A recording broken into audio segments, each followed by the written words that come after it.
اسی وقت میں واپسی کی تیاری میں تھا۔ میں جیسے ہی اپنی گاڑی میں بیٹھنے لگا، شمائلہ نے مجھے آواز دی، کہنے لگی شامیر پلیز رکو۔ میں جو اپنی گاڑی کا فرنٹ ڈور کھول رہا تھا وہیں رک گیا۔ شمائلہ کی طرف دیکھ کے کہنے لگا کیا بات ہے؟ شمائلہ نے انزل کا ہاتھ پکڑ رکھا تھا۔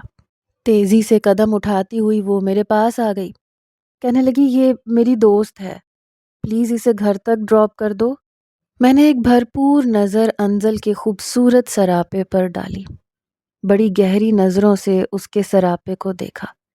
خوبصورت لڑکیاں تو ویسے بھی میری کمزوری تھیں، اور وہ لڑکی اس محفل میں بہت سے لڑکوں کے دل جیت چکی تھی۔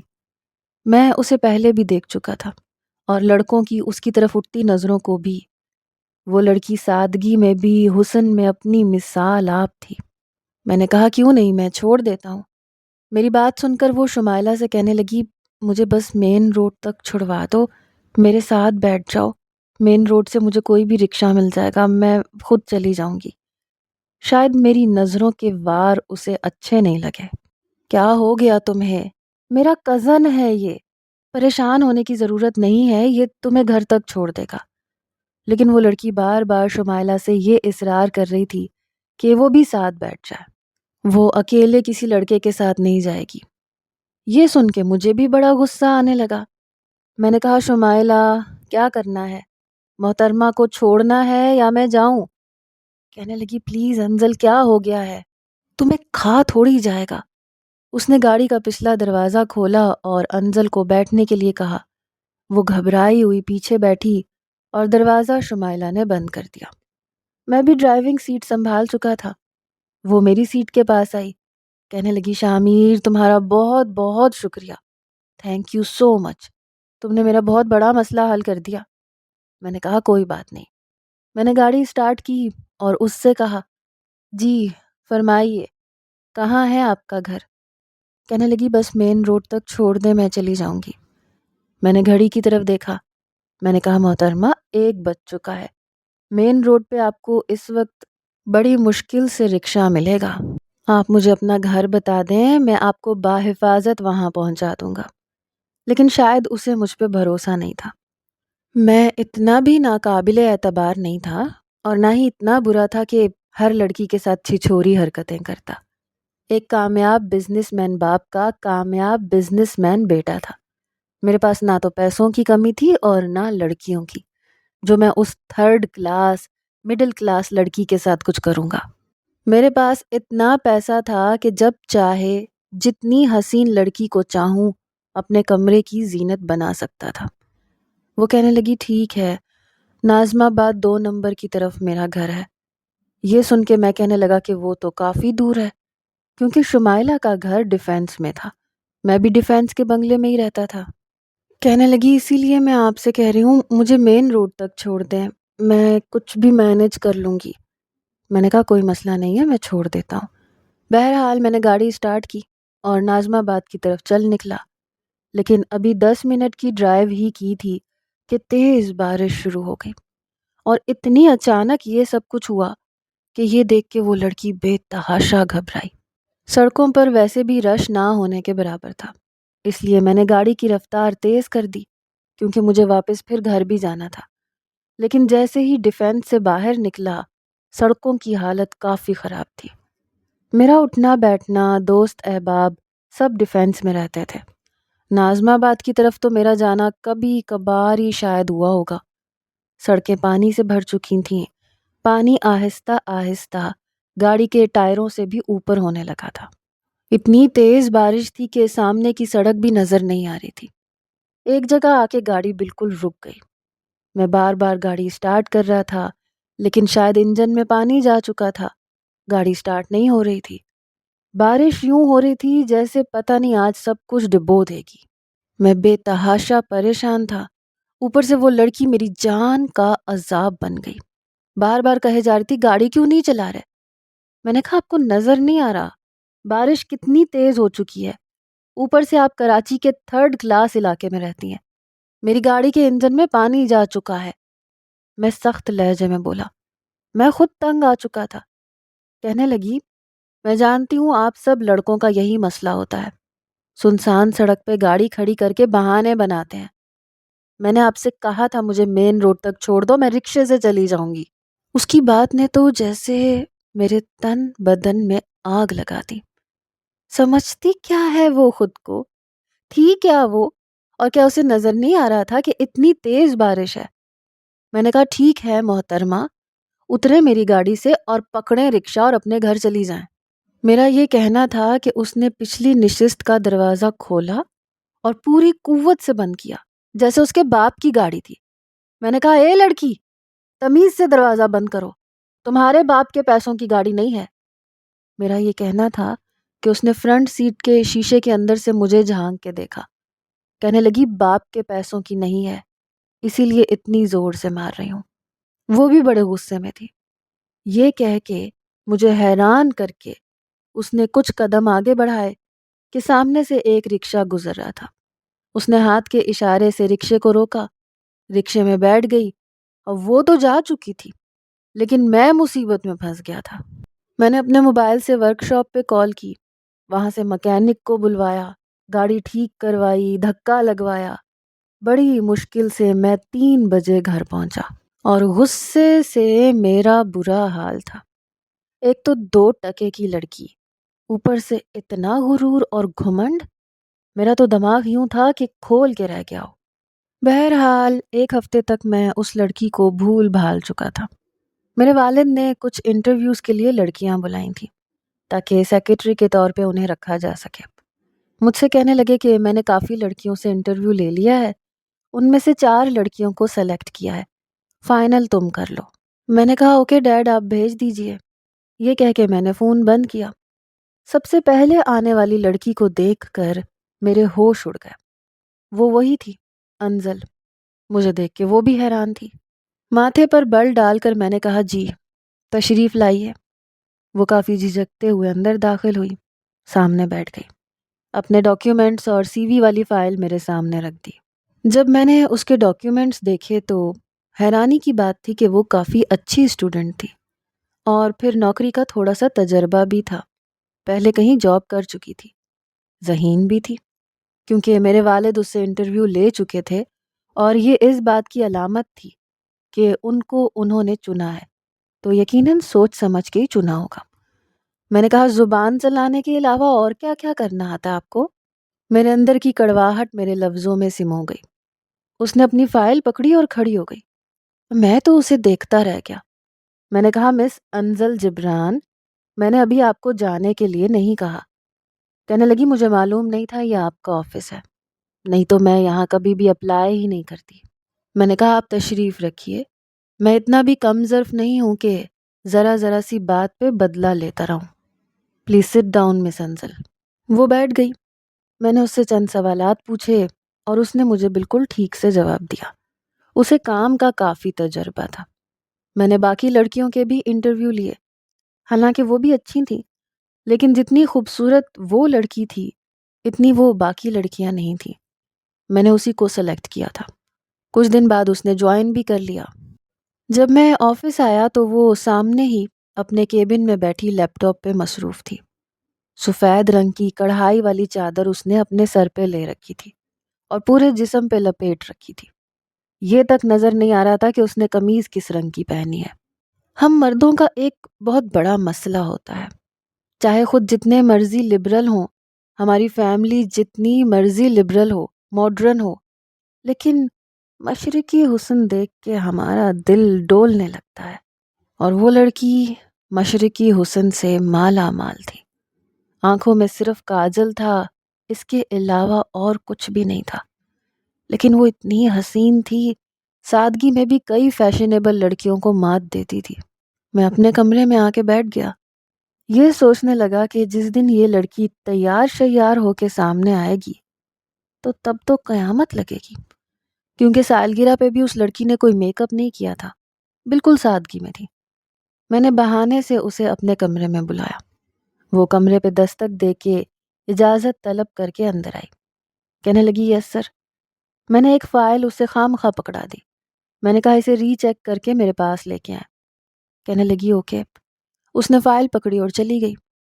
میں بہانے بہانے سے کئی بار اسے کمرے میں بلاتا، بے فضول فائل پکڑا دیتا، لیکن پتہ نہیں کیوں اس کو دیکھ کر جی ہی نہیں بھرتا تھا۔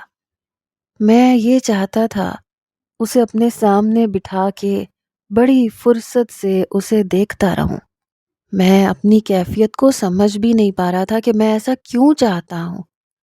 پھر ایک دن میں نے ایک ملازم کو بلایا اور کہا کہ سامنے ٹیبل اور کرسی سیٹ کروا دو۔ اس نے ٹیبل اور کرسی سیٹ کروا دی۔ اگلے روز جب انجل آفس آئی تو میں نے انٹر کام پر کال کی۔ میں نے کہا آپ اپنا لیپ ٹاپ لے کر یہاں آ جائیں۔ وہ میرے کمرے میں اپنا لیپ ٹاپ کا بیگ لے کر آئی۔ میں نے سامنے ٹیبل اور کرسی کی طرف اشارہ کیا۔ میں نے کہا یہاں بیٹھ کے کام کریں گی آپ۔ وہ کہنے لگی وہ کیوں؟ میں نے کہا اس لیے کہ مجھے بار بار آپ کو فائل دینے کے لیے بلانا پڑتا ہے، اس لیے جو کام ہوگا میں یہیں آپ کو بتاتا رہوں گا۔ میرا مقصد کچھ اور تھا۔ ظاہر ہے وہ غریب لڑکی تھی، پیسوں کی وجہ سے کما رہی تھی، اس لیے پیسوں کے لالچ میں آ کر میرا دل بھی خوش کر سکتی تھی، اور مجھے بھی۔ پھر کیا حرج تھا؟ اس نے گہری سانس لی، اپنے لیپ ٹاپ کو نکالا۔ تب تک ملازم اس کی ساری فائلز لا کر اس کے پاس رکھ چکا تھا۔ جہاں وہ بیٹھی تھی وہ مجھے صاف دکھائی دے سکتی تھی۔ وہ کمپیوٹر ڈیزائننگ کرتی تھی اور اس کام میں کافی تجربہ بھی رکھتی تھی۔ بڑی تیزی سے اس کی انگلیاں چل رہی تھیں۔ وہ شاید کوئی ڈیزائن بنا رہی تھی۔ کمپیوٹر ڈیزائننگ مجھے بھی آتی تھی۔ میں کچھ دیر اپنی فائل پڑھتا رہا، گاہے بگاہے اسے بھی دیکھتا رہا۔ پھر اٹھ کے اس کے پاس آ گیا۔ کافی اچھا ڈیزائن بنا رہی تھی، اور وہ ڈیزائن پرنٹ آؤٹ کروا کے کمپیوٹر مشینز میں ڈلوا کے ہم نے اپنے برانڈ کی شرٹس پہ لگوانا تھا۔ میں اس کے پیچھے کھڑا اس کی ڈیزائننگ دیکھ رہا تھا۔ پھر میں تھوڑا سا قریب ہوا، اس کے چہرے کے پاس اپنا چہرہ لے کر گیا اور اپنا ہاتھ بڑھا کر ماؤس پر رکھ دیا جہاں پہلے سے اس کا ہاتھ تھا۔ وہ بری طرح سے سٹ پٹائی، بے ساختہ چہرہ ادھر کیا تو اس کے ہونٹ میرے سر کے بالکل قریب تھے۔ وہ بری طرح سے بوکھلا کے رہ گئی۔ میں اس کی کیفیت کو سمجھ گیا تھا، لیکن میں نے یہ ظاہر کیا جیسے کچھ ہوا ہی نہیں۔ اس کے ہاتھ کو اپنے ہاتھ سے ماؤس پر حرکت دی اور سامنے اسکرین پر دیکھنے لگا۔ میں نے کہا یہ ڈیزائن یہاں سے کچھ ٹھیک نہیں لگ رہا، اسے تھوڑا سا ریموو کر دیں۔ یہ بات میں اسے اسکرین پر انگلی رکھ کے بھی بتا سکتا تھا، لیکن میں اس کے لمس کو محسوس کرنا چاہتا تھا۔ کہہ سکتے ہیں کہ میں تھوڑا سا عیاش قسم کا لڑکا تھا۔ ہاں، شراب وراب نہیں پیتا تھا، نہ شراب کا عادی تھا، لیکن لڑکیوں کا نشہ کیا کم نشہ ہوتا ہے۔ وہ نشہ مجھے تھا۔ کبھی کبھی گناہ بھی کر جاتا تھا، لیکن سامنے لڑکی کی مرضی سے۔ بس یوں سمجھ لیں کہ پیسہ پھینک اور تماشا دیکھ والی مثال تھی۔ اس لیے مجھے لگتا تھا کہ ہر لڑکی بکاؤ ہے۔ پہلے بھی میں اپنی کتنی امپلائیز کے ساتھ دل لگی کر چکا تھا اور انہیں منہ مانگی قیمت بھی دے چکا تھا۔ اس لیے کسی لڑکی کی اتنی جرت نہیں تھی کہ مجھ پہ انگلی اٹھاتی۔ میں کوئی فلمی ہیرو نہیں تھا۔ یہ جو امیر ہوتے ہیں، بزنس مین بھی ہوتے ہیں، پیسے کی دین بھی ہو اور پھر وہ شریف انسان بھی ہو، ایسا حقیقت میں نہیں ہوتا، اور اگر یہ ہوتا بھی ہے تو بہت کم ہوتا ہے۔ شرافت اور دولت کبھی بھی ایک ساتھ کسی کو نصیب نہیں ہوتی۔ اس لیے مجھے آپ شریف بالکل مت سمجھیے گا۔ ہاں، لیکن میں نے کبھی کسی لڑکی کے ساتھ زبردستی کچھ نہیں کیا تھا۔ پیسے پھینکتا تھا، اشارے دیتا تھا، رسپانس آتا تھا تو پھر میں پیچھے نہیں ہٹتا تھا۔ میں نے محسوس کیا کہ اس کا ہاتھ میرے ہاتھ کے نیچے لرز رہا تھا۔ چہرے پر بے تحاشا بدحواسی تھی اور میں اس کی کیفیت سے حز اٹھا رہا تھا۔ مجھے مزہ آ رہا تھا، لیکن پھر میں نے اس کا ہاتھ چھوڑ دیا، خود بھی پیچھے ہٹ گیا۔ لیکن وہ لڑکی کافی سمجھدار تھی۔ کہنے لگی سر مائنڈ مت کیجیے گا، لیکن آئندہ اگر آپ کو ڈیزائن میں کوئی بھی ایشو ہو تو اسکرین پر انگلی رکھ کے مجھے بتا دیجیے گا، میرے قریب مت آئیے گا، مجھے برا لگتا ہے۔ اس نے میری اس حرکت کو اگنور نہیں کیا تھا، بلکہ مجھے فوراً سے وارن کیا تھا تاکہ میں آئندہ نادانستگی میں بھی اس کے ساتھ ایسا کچھ کرنے کی ہمت نہ رکھوں۔ میں نے کہا اوکے مس انزل، لیکن بخدا میرا ایسا کوئی ارادہ نہیں تھا۔ میں تو اکثر اپنے امپلائیز کو ایسا سمجھانے کے لیے ایسے کر دیتا ہوں اور کوئی بھی مائنڈ نہیں کرتا۔ مجھے نہیں لگتا کہ یہ ایسی بات ہے کہ اس پہ مائنڈ کیا جائے۔ ویسے بھی آپ ورکنگ وومنس میں شمار ہوتی ہیں تو ایسی بات سے تو باخبر ہوں گی، یہ سب تو چلتا ہے۔ کہنے لگی لیکن میرے ساتھ یہ نہیں چلتا۔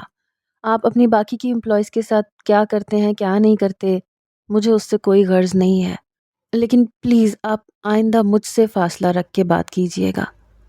پتہ نہیں کیوں وہ لڑکی ہمیشہ ایسے بات کرتی تھی جیسے میری تذلیل کر رہی ہو، اور میرے اندر آگ سی لگا دیتی تھی۔ میں نے کہا اوکے ٹھیک ہے۔ میں اپنی سیٹ پہ جا کے بیٹھ گیا۔ بار بار مجھے اس پہ غصہ آ رہا تھا۔ سمجھتی کیا تھی خود کو؟ بڑی مشکل سے میں نے خود کو ٹھیک کیا۔ شاید اندر ہی اندر یہ بات برداشت نہیں ہو رہی تھی کہ ایک مڈل کلاس معمولی سی لڑکی ہو کے مجھے یوں نخرے دکھا رہی ہے۔ ایسے نخرے تو مجھے کبھی میری کلاس کی لڑکیوں نے بھی نہیں دکھائے تھے۔ آج اگر میں شمائلہ کو ایک اشارہ کرتا تو وہ پکے ہوئے پھل کی طرح میری گود میں آ گرتی، حالانکہ وہ میری ہم پلہ تھی، اور بہت سی ایسی لڑکیاں تھیں جنہیں فون کر کے میں چائے کا کہتا تو وہ مجھ سے پہلے دوڑی بھاگی چلی آتی، لیکن یہ لڑکی کچھ اور تھی، اور جتنا یہ لڑکی مجھے خود سے دور رہنے کا بول رہی تھی اتنا ہی میرا دل اندر سے اس کی قربت کا متمنی ہونے لگا۔ مجھے سمجھ نہیں آتا تھا ایسا کیا ہے اس کے پاس جو اسے چھپانا پسند ہے۔ ایک بار میں نے اسے کہا کہ ہمیں میٹنگ میں جانا ہے، اس لیے آپ کل کچھ اچھا سا ڈریس پہن کے آئیے گا، کیونکہ ایک بہت بڑے ہوٹل میں میٹنگ ہے، وہاں پہ کلائنٹس کے ساتھ فائنل ڈیلنگ بھی ہوگی۔ کہنے لگی جی میں کوشش کروں گی۔ یہ کہہ کے وہ سوچ میں پڑ گئی۔ میں نے کہا مس انزل اگر پیسوں کا ایشو ہے تو میں چیک کاٹ کے دے دیتا ہوں۔ کہنے لگی نہیں نہیں ایسی کوئی بات نہیں ہے، میں مینیج کر لوں گی۔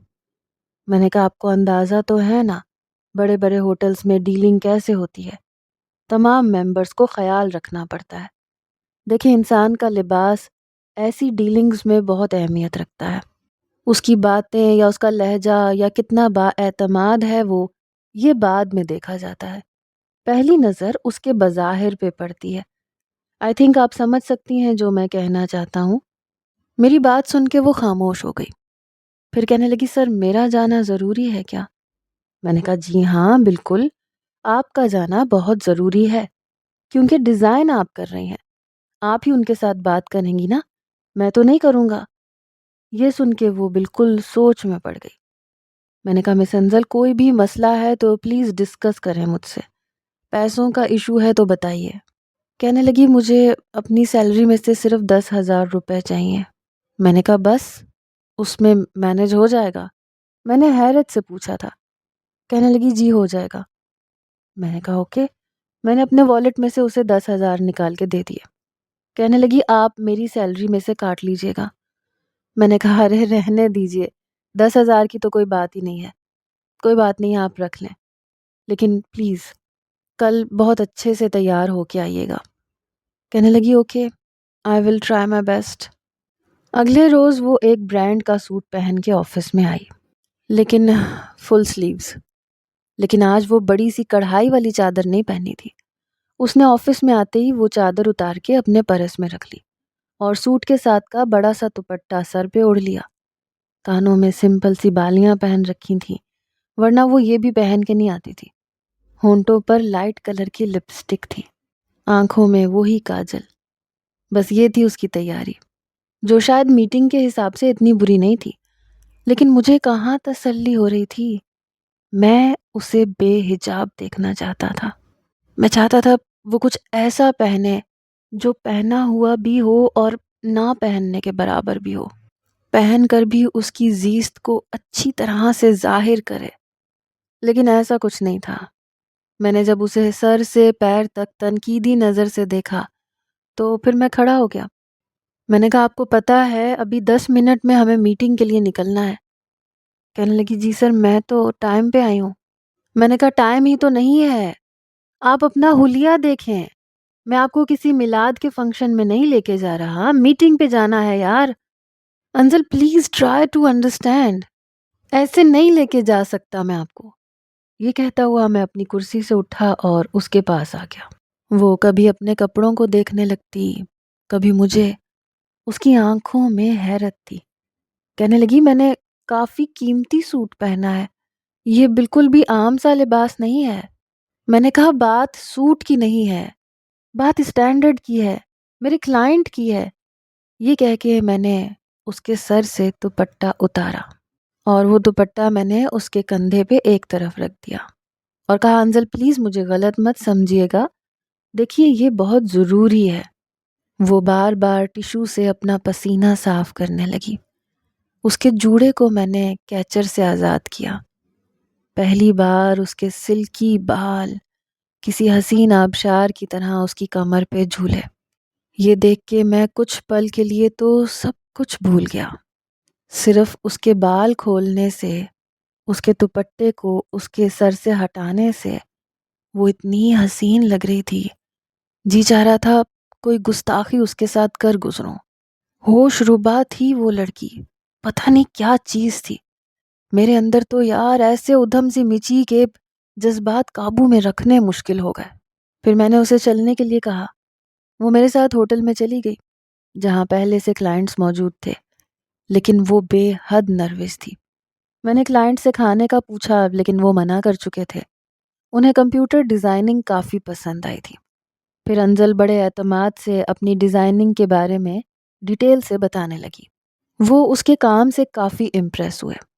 ہمارا کانٹریکٹ ان کے ساتھ سائن ہو چکا تھا۔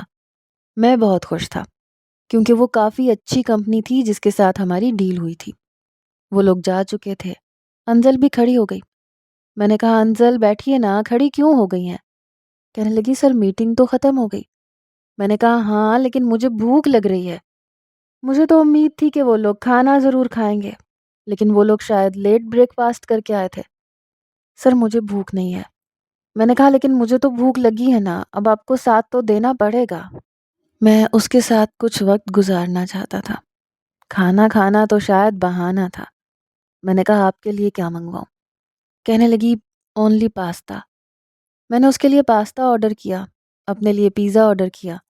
میں نے کہا مجھے اندازہ نہیں تھا کہ آپ یوں با اعتماد ہو کر کلائنٹ کے سامنے بات کر لیں گی۔ میں نے کہا آپ کافی نروس تھی۔ بار بار ہوا سے اس کے بال آگے کی جانب آ رہے تھے، اس کے حسن کو دوبالا کر رہے تھے، اور میرا دل اندر سینے میں مجھے دہائیاں دے رہا تھا۔ میں نے کہا جہاں پہلے آپ کام کرتی تھیں وہاں بھی کبھی ایسی میٹنگز میں گئی تھیں؟ کہنے لگی نو سر، وہ صرف آفس ورک تھا۔ میں نے کہا اچھا ٹھیک۔ میں نے اس کے ساتھ کھانا کھایا۔ میں چاہتا تھا وہ مجھ سے کچھ بے تکلف ہو تاکہ بات کچھ آگے بڑھے۔ میں نے کہا آپ کی فیملی میں کون کون ہے؟ کہنے لگی بس میرے والد ہیں۔ میں نے کہا اچھا، اور بہن بھائی؟ کہنے لگی کوئی بھی نہیں ہے۔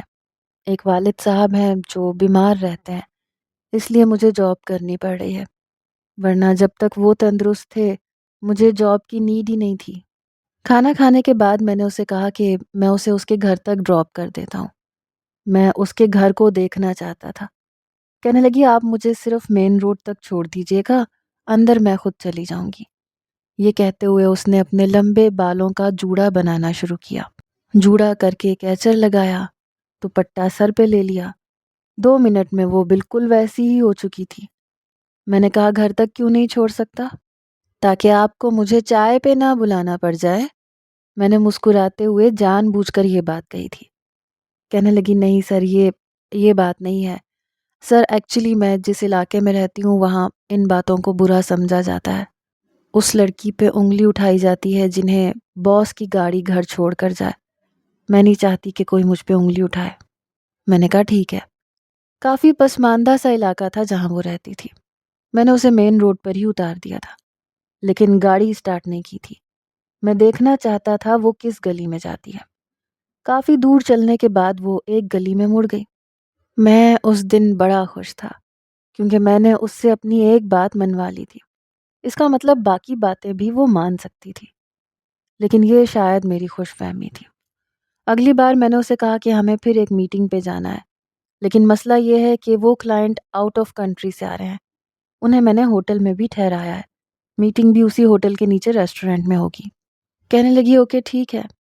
میں نے کہا دیکھیں جس قسم کے لباس میں آپ آئی تھیں اب وہ مت پہن کے آنا۔ کہنے لگی کیا مطلب؟ اچھا خاصا لباس ہے اور پہلے بھی آپ کی میٹنگ کامیاب ہوئی ہے۔ میں نے کہا ہاں، لیکن یہ آؤٹ آف کنٹری سے ہیں کلائنٹس، تھوڑا بولڈ پسند کرتے ہیں، آپ تو جانتی ہی ہوں گی نا۔ میں نے اسے ایک پیکٹ پکڑا دیا، میں نے کہا یہ پہن لیجئے گا۔ وہ میری طرف بڑھی اور وہ پیکٹ پکڑ لیا۔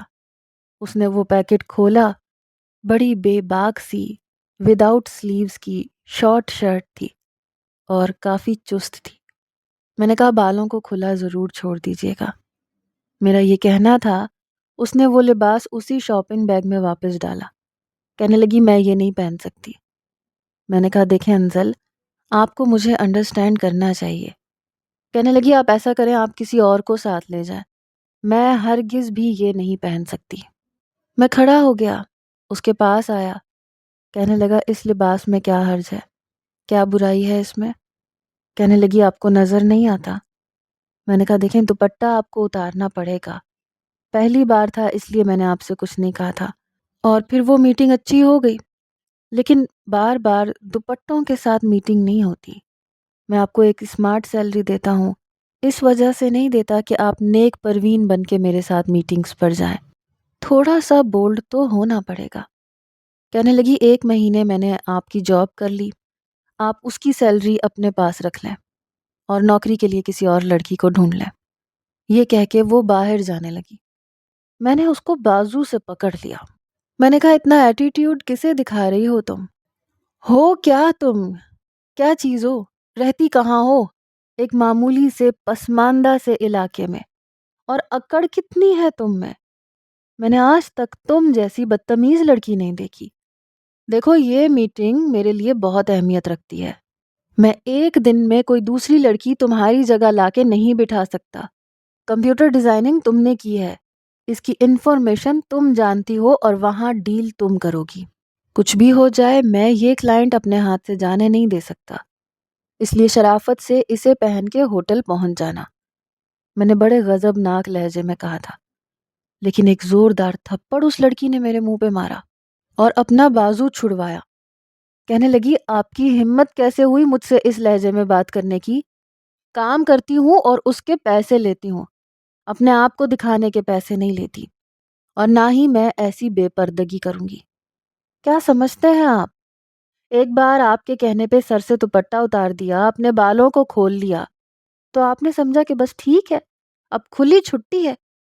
یاد رکھیے گا مسٹر شاہ میر، اگر آئندہ مجھے یوں دھمکانے کی اور ہاتھ لگانے کی کوشش کی، میں منہ توڑ کے رکھ دوں گی۔ لعنت بھیجتی ہوں میں آپ کی نوکری پہ، اور اپنی سیلری اپنے پاس رکھ لیجیے گا اور اپنا نقصان پورا کر لیجیے گا۔ یہ کہہ کے اس نے اپنا پرس اٹھایا اور وہاں سے چلی گئی۔ میرا گال تو جیسے سلگ کے رہ گیا۔ تھپڑ میرے منہ پہ پڑا تھا لیکن اس کی چھاپ میرے دل پہ جا کے لگی تھی۔ میں نے کہا چھوڑوں گا نہیں تمہیں۔ شاہ میر مرتضیٰ کو تم نے سمجھ کیا رکھا ہے انزل جبران؟ شاہ میر کا وعدہ ہے تم سے، تمہیں اپنے سامنے گھٹنے ٹیکنے پہ مجبور نہیں کیا، اور اپنے تھپڑ کا بدلہ تم سے نہیں لیا، تو میرا نام بدل دینا۔ میں نے پیپر ویٹ اٹھایا اور زور سے زمین پہ پھینکا۔ السلام علیکم ناظرین، جلدی جلدی کمنٹس میں بتائیں کہ آپ کو آج کی ایپیسوڈ کیسی لگی۔ آپ کے کمنٹس اور آپ کی رائے ہمارے لیے انرجی ٹونک کا کام دیتے ہیں، ہمیں یہ اندازہ ہوتا ہے کہ آپ کو ہماری لکھی ہوئی سٹوریز کیسی لگتی ہیں۔ آپ کے آنے والے کمنٹس ہماری ہمت کو بڑھاتے ہیں، اس لیے پلیز کمنٹ ضرور کیا کریں۔ بہت شکریہ، اللہ حافظ۔